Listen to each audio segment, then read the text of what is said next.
One of the most important questions for B2B tech companies to understand is going to be your cost per lead. It's a question that we often get, what should we set our cost per lead at? And it really kind of boils down to some underlying fundamental metrics that you need to look at and understand. Your cost per leads play a very important role in understanding, kind of what you should be sending your marketing spend at, what your expectations should be overall for like your conversion rates. And it kind of helps to lay the foundation for a lot of the back end metrics as you're kind of thinking about how do you go to market plan. Here, I've kind of created a very simple, CAC and CPL worksheet, kind of using a couple of core assumptions that you need to make for your business. We'll just start off from the top here and how the math all kind of plays in. You're going to start off first with your overall, like your monthly subscription or what your like average contract value is. And so in this case, let's we're going to put in $1,000 here as the example. And from there, you can kind of see like calculate the average contract value, contract length here. We want to say that this is, let's say it's 12 months. That means your lifetime value for that customer is $12,000. Your average contract value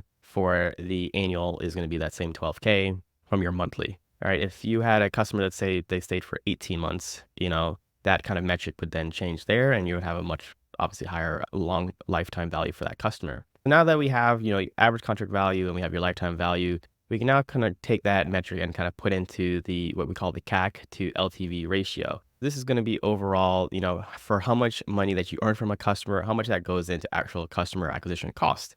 For most companies, the aim here is for a 1-to-3 ratio for your CAC.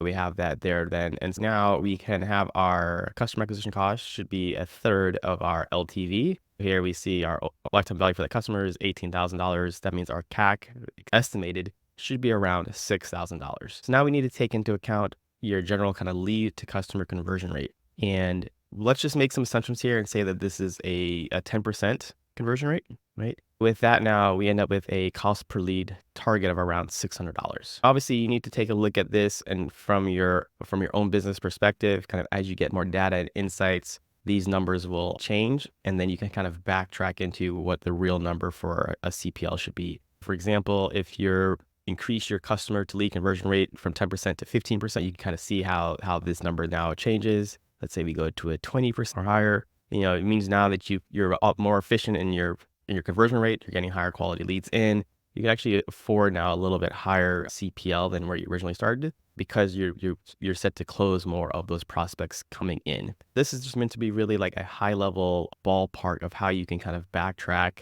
into really some basic math to figure out your customer acquisition costs, kind of what that should be, and your CPL. As your marketing advances, as your sales team advances, as you get more information coming in about your prospects and your sales cycle and your contract length, you can use this as a baseline to compare the estimate to what your actual CAC, LTV, ACV, and then your actual CPLs. This gives you a good benchmark of kind of where to start if you are missing a lot of this information. Really quick video on how to start thinking about your CAC and CPL costs. Back with the napkin, you can use this to get you a good foundation of where you should be, and then take your estimate information, which we have here, and how that looks in your actual information, say in something like HubSpot. With that, have a good one. Peace.